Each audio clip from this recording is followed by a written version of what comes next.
Ciao e benvenuto a questa nuova video lezione a cura di mattoscacco.com. Oggi vediamo una trappola in apertura che, un po' come tutte le trappole in apertura, funzionano se stai facendo una partita veloce contro il tuo avversario, perché con un minimo di ragionamento si capisce subito come superare quella trappola e anzi come farla pagare cara per aver osato tanto in apertura. La trappola è da parte del nero, quindi qui abbiamo una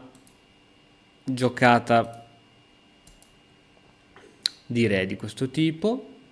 classica con l'attacco di cavallo, difesa di cavallo, alfiere B5. Un'altra continuazione possibile è cavallo in F6 e dopo un arrocco, per esempio, diciamo che il bianco non vuole temere arrocca subito, c'è la possibilità di giocare subito cavallo in G4. Dopo H3, per esempio, può seguire la spinta in H5. Qui è chiaro che dopo un cambio del genere la donna andrà in H4 e questo si vede lontano meglio, però dice ok, tanto c'è il mio cavallo, anche se tolgo il cavallo poi il mio re riuscirà a sfuggire. Invece no, perché dopo questo cambio il cavallo si ritira nelle retrovie in E1,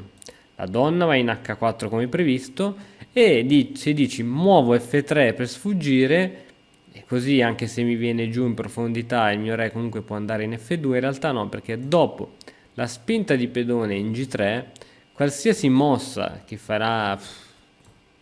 il bianco segue il matto.